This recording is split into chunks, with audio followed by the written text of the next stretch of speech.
Greetings, Ohio Valley. This is Dan Lima with OSU Extension from Belmont County. And this is Karen Cox from WVU Extension in Ohio County. Thanks for tuning in to Extension Calling, your source for research-based information for the farm, garden, and home.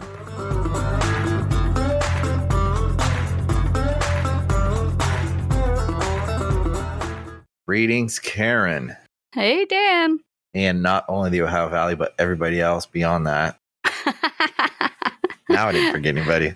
There we go. Yes. I mean, don't forget we have a listener in Australia. So, we've got the whole world here. Yeah, man. And you on the other side of the world. That's right. So when we say good morning, we mean good evening to you. Oh, goodness gracious. Well, welcome back, everyone. or maybe the day before. Or the day after. I don't know. But that's the fun thing about podcasts is you never quite know when someone's going to be listening. We might get someone listening to a podcast we recorded 3 years ago. So if you are a podcaster, thanks for listening. But do help us out by filling out our evaluation. We could really use your feedback in order to help us justify the time we commit to this show to bring it to you. So please help us out by filling out the evaluation. And if you need help with that or have questions or want us to mail you one, just reach out to us at the office and we will get that to you. Absolutely. That's right. So last week we were talking about woody ornamentals, and there's just a lot to it. Oh, there's so many different varieties of woody ornamentals and woody plants in general. You've got trees, you've got shrubs. You've got small shrubs like roses and things, and then you have vines. And boxwoods, not box elders. Well, box elders are also woody. But they're not small shrubs. They're small trees. Yeah, and they're not really ornamentals. Most people see box elder as a weed tree, but it has a very important place in the ecosystem, and it grows on moist areas with poor soils and helps us to keep our soils where they belong instead of washing downstream. Yeah, erosion control. Oh, yeah. They're a really, really important part of our ecosystem, and they're in the maple family. So they do have opposite leaf structure, but they also have compound leaves, which is unusual for maples. That's why it's also called the ash leaf maple. Anyway, I'm off on a tangent already, and we are just getting started. That's just like our show goes. Dan's like, yeah, that's normal for you. That's good. Well, we try not to make things too specific, which I think is kind of the fun part of the show. Well, yeah, we want to keep it fun and relevant, right? So when you guys are filling out those evaluations, you are contacting us to get an evaluation. You can say, hey, would you guys talk about my favorite topic, which is this? And then we'll make a show for you. Well, depending on the topic. But speaking of going off topic, well, we've been discussing how dry it's been, how dry May was going into June, at least around here in the Ohio Valley area. And elsewhere, like I think the whole Midwest was going through like a drought, in quotes, maybe not in quotes in some places, like an actual drought. But all my friends at Bill Hay, and they're like, last year they were saying stuff like, for the first time in my life, I got first cutting done before the end of May. And this year they're like, for the second time in my life, I got first cutting done before the end of May. Interesting, right? Yeah, we'll have to figure it out as we go. Maybe next year it'll be the third time. It's like, which is still rare, but like now we're talking about 3 times in a row. Yeah. It's a different world. Right. But last week we were talking about trees being a very high water scavenger, helping keep water from moving too much in hard clay soils. And the removal of these trees would release a lot of moisture. And we talked about hydrangeas. But one of the things you were saying is this balance and this interaction that no matter what you're planting, you have to understand. Sometimes you're buying something that I'm not going to say is cheap, but maybe not terribly expensive. And, we don't take all this stuff in account. And, it could tip the scales one way or another. Like it could either have a negative effect on what you're planting or what you planted next to. And that thing that you planted next to could be something a lot more expensive. We're talking about putting evergreens next to hydrangeas and how the evergreen could take up water faster than hydrangea, and then the hydrangea doesn't perform like it used to. And some of us would prefer the evergreen, but that's okay. I know I'm special. And some of us would not. But planting at the right place is a very difficult thing to know. I think understanding what the right place is, there are interactions that are very complex. But then there are certain things like afternoon sun versus morning sun, storm side versus something that's sheltered. The winds come up northeast, so it's where the wind hits. Typically, not always, but typically. All right, so you have your windward side and your sheltered side. How's that? Does that work for you? Windward versus sheltered, right? So there are the big things, right? Drainage is always a big thing. Funny, my parents live in Florida, and when you buy plants down there, drainage is never a concern. Or if it's going to drain too fast. My mother is babying a rose from Michigan and trying to grow it. And my parents live in Florida as well. And she's just trying to keep it from draining too quickly. And so it's a lot of both, right? You can have too much drainage or too little drainage. It all depends on, what you're trying to grow. And plants that are native to regions typically have more adaptations that help them to react to the soils of that region, right? And the water availability. But drainage in Ohio is a big deal, and that could be the make or break thing. Mm-hmm. So, if something needs well-drained soils, build up the soils, like raise the soil level up, get better drainage somehow. Like raised beds drain better because they have more to percolate through. Right. So, if you're planting something in a valley, then the water's just going to be stagnant there. But you can always build up and get some better drainage. But understand the big ones that we talk about, and hardiness, right? Plant hardiness zones. I don't know, Karen, what are your thoughts on how accurate those can be? I want to put you on the spot. They're changing. In the past, 10 years, we've actually changed plant hardiness zones. And so we've gone up a half a notch, right? We've gone from a 6A to a 6 to a 6A or something like that. But plant hardiness zones are a good guide. They're very helpful in getting a general idea of whether or not that plant will survive. I'm not going to plant something that needs a hardiness zone of 11 because it's just not going to be happy when December comes. But it does give you a really good guide. It's just like a soil map. It's not exact, right? So we didn't go through and measure exactly where the soil composition changed. We made an educated guess. And it's the same with temperature zones, right? It's an educated guess. And no one's sitting out there with a thermometer on every boundary between these hardiness zones to say, oh, wait, this is exactly where it changes. So if you're on one of those cusp areas, or you also got to think about your own microclimate, right? Are you at the top of the hill? Are you at the bottom of the hill? Are you near water? That's a big one. All of those things are going to impact. So it's not a hard, fast rule. It's a guide. Yeah. And we talked a lot about the microclimates this year when we were talking about fruit trees. You have a nice slope, let's say a south-facing slope or north-facing slope for trees, and one might be better than the other, and there's certain fruits that do better on the north and the south. But one consistent rule is cold air is dense and it rolls downhill. So it's not hard to see a 4-degree difference on the mid to upper side of a hillside versus the bottom.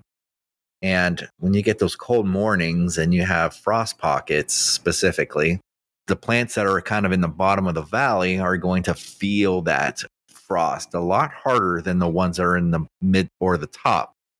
But you got to watch out because the very top is also where the wind is going to hit it the hardest, dry things out, wind burn, other problems. Right. I'm not saying like halfway up the hill is always the best, but it does kind of buffer a little bit of both. And when you're doing something like installing a vineyard or an orchard, it's really important to pay attention to those small changes on those hillsides. Because like Dan was saying, those frost pockets could make or break the success of your tree or plant. So it's really important to plan ahead and watch for those frost pockets and measure that wind speed. Because when you're installing a orchard or a vineyard, if you're doing it right, you're starting with the soil 2 years before you even think about purchasing a plant. So you're looking at the soil, you are monitoring where the wind is, you're remediating the soil by adding organic matter because it takes time for that to break down and get deep into the soil structure. You want it to get down into the layers below just the top, right? You do want that nice fertile top O layer, but you also want it to start opening up to get those little microbes and the macroflora and microflora of the soil working and active and starting to pull that organic matter down, making drainage ports for water and, little tunnels and things. And so you do need to start that ahead of time. And when you're planting trees or vines, in the case of vineyards, you can't necessarily just go and just put extra compost in this hole where I dug for my plant like you would for a small annual or something like that, because you want those roots to forage. You want those roots to be a little stressed so that they have to seek water and they have to seek nutrients, but you do want them to be around somewhere. So you don't ever put compost or fertilizer in your planting hole when you're planting a woody species, because that actually restricts root growth because they don't have to go anywhere. They get lazy, right? If you bring your kid food to his bedroom while he's watching YouTube, he's never going to leave his bedroom, right? So it's the same kind of thing. And yes, I have teenagers. Can you tell? But it's the same kind of thing. If those roots are going to get lazy, they're not going to work for it. They're not going to get as good of a foundation for seeking out moisture. They're going to be more prone to desiccation on dry periods. They're going to be more prone to waterlogging during wet periods. So it's really important that you start amending any soil where you're going to put a woody plant 2 years ahead of time, especially if you're looking on a large scale for orchards or vineyards. Yeah, that's a lot to think about, and it's really important. Kind of going back to the hardiness zone maps. If you look at Ohio, you have areas that are 5B, if you want to get technical, and you got areas that are 6A and 6B, right? Mm-hmm. So the higher the number, the warmer, and the lower the number, the colder. But if you kind of look at the distribution, the things around water bodies, like, even in the northern part of Ohio that you think would be the coldest is actually 6A, some areas even 6B, because of the water buffering. And we're like areas more so in like the western side of the state, inland away from Lake Erie, and in the central Ohio, but away from the larger cities, which really isn't much land in Ohio. There's just a lot of cities here. Says the guy from the big farm state. Well, there's more. There's a lot of land too. in Ohio. There's a lot of cities, but there's also a lot of open space. That's what I'm saying. No, there's a lot of land, and it doesn't take much distance from a city to see farms. Yes, because not where we are specific on the eastern side, but on the central and western side, there's some very nice soil, right? Once you get to that flat area. But I guess I don't know why we went there, Karen, but like Ohio doesn't. You don't have to go far to get to a big city. I mean, it's fairly sprinkled, and Toledo, Dayton, Cincinnati, Columbus, Cleveland. It's all like spread pretty evenly across the state. So no matter how rural you are, you actually aren't too far from a larger city. It is unique that way. And we do have more farms than West Virginia. Well, you have more big farms, right? And so it's a totally different kind of agriculture there. Yeah, I know. Obviously, like West Virginia being very mountainous. Hey, and I grew up in Parkersburg, so when I talk about West Virginia, it's got a sweet spot in your heart. Yeah, like I'm familiar with West Virginia. But it's the mid Ohio Valley down there where I was. Yeah. And that's funny too, because In terms of microclimates, the valleys are a bit colder, but in terms of plant hardiness zones, you'll find the valleys next to rivers to be like that 6B. That's a little bit warmer. But if you are trying to plant something that's like 6B7 in those areas, you're going to have to do a little bit more care because you're kind of right in the threshold. And that's where mulching is going to be very important. That's when maybe wrapping your plants in the wintertime, depending on what it is, might be essential for success. Karen was right. Like, if you don't want to do too much to a plant, don't push the hardiness zones. Yeah. If you are, you might be okay as long as you give it a little bit more love, not too much love and kill it. Well, you also have to remember that heat sink goes both ways, right? So some plants prefer it warmer, some plants prefer it cooler. And one of the things we're experiencing right now, like everyone has seen the decline of the Colorado blue spruce in the Ohio Valley area. And that is directly related to the change of the climate. It is getting warmer. We don't get as much snow as we used to.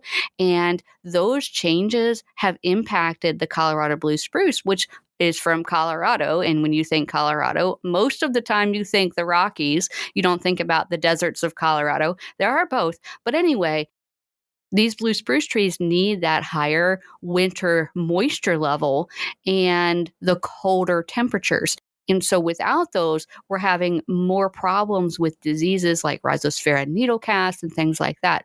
And so you do have to watch both ends of the plant hardiness zone. So, you can probably get away with one up or one down, but I wouldn't go further than that. But it'll take some work. Yeah. Oh, yeah. You've got to recognize you got to either shade it or give it extra moisture in the wintertime.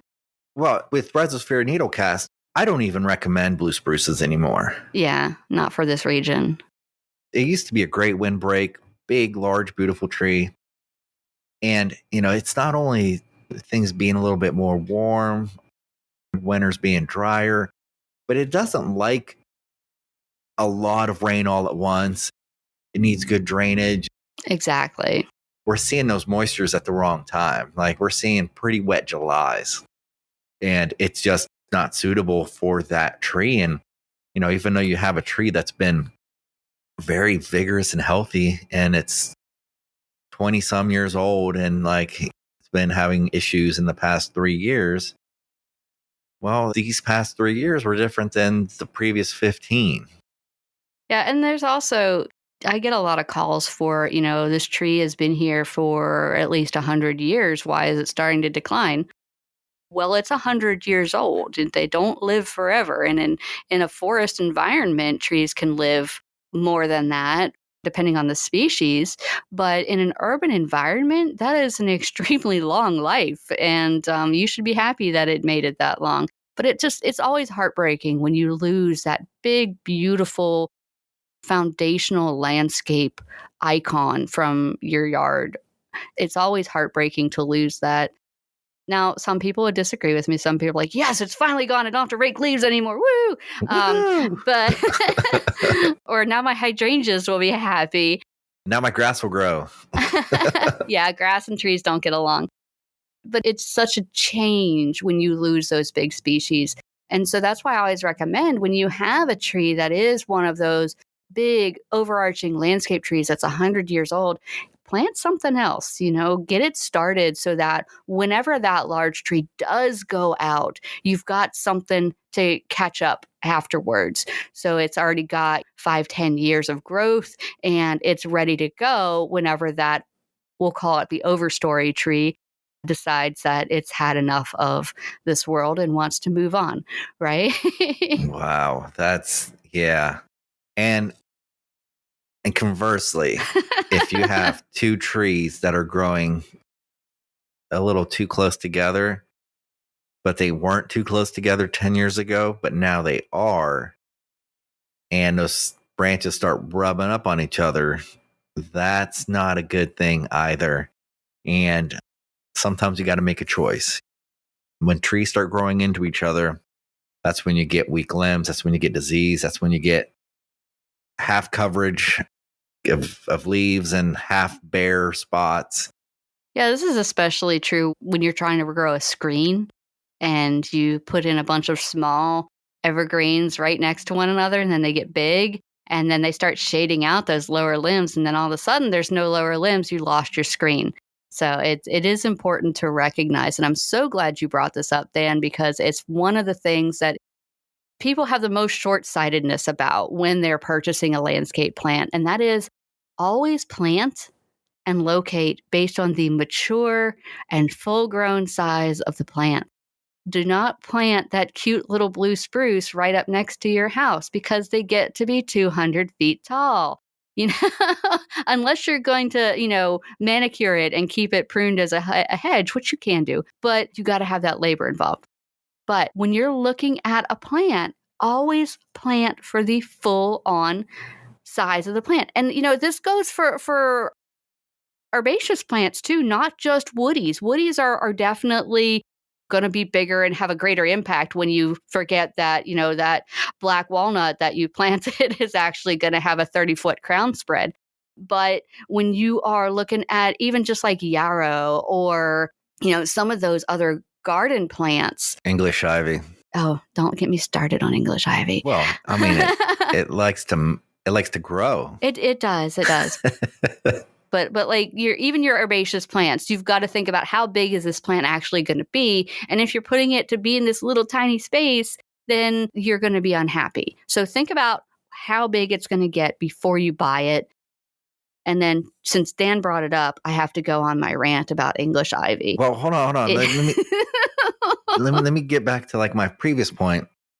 So, all right, you were talking about like almost succession planting for trees. Mm-hmm. Exactly what I was talking about. Planting a small guy to start the new generation by chopping off the old guy. Sometimes when they start growing into each other, though, when it's evergreens, those branches, when they die, they're dead. They don't come back. And a lot of times there's a hard decision to make. Do you cut one down for the benefit of the other? But you have to realize, depending on the species, that bare side might not come back. But it'll decline faster if you leave it alone. Yeah. It's a tough call. Yeah. Is it going to prolong the life of the other one if you cut one versus the other? Probably. But will it look worse? It could. Yeah. But deciduous trees, unlike evergreens, will regrow branches. Mm-hmm. And in that case, it's kind of a safer bet that if you sacrifice one for the benefit of the other, it'll also come back better as well. Yeah, as long as you catch it early enough. Yeah. And the same goes for evergreens. You got to catch it early enough because like Dan said, once that branch dies back, it's gone. Once the green is gone off of an evergreen branch, the whole branch is gone. It's not going to resprout like a deciduous tree would. Which is great if you're trying to mow under it and you've cleared the branches to your height or your tractor's height. Now they're not going to go back. But yeah, you just trim the whole branch off, not half the branch. Sorry, pet peeve. But yeah, when you're talking about, how do you decide whether or not you should remove one for the health of the other? A couple indicators to look for is, are the stems going to grow into one another? If yes, then you need to get rid of one because you don't want them to grow into one another.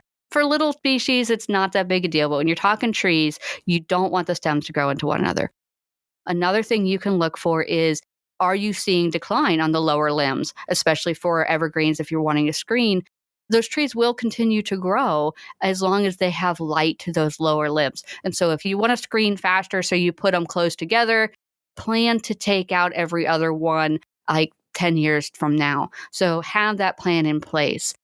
Other things to look for is one of the trees leaning away because that's going to affect the long-term health and structural stability. If they're leaning apart from one another, they're fighting for sun. They want to get more sun. Now, that might be an aesthetic you want, but recognize that weight is always going to be a little bit different. And I'm not going to get into tension wood and how that affects the growth and all this other stuff because that's a whole thing on its own. But the trees will protect themselves and build strength on that, but it'll always have that crook to it.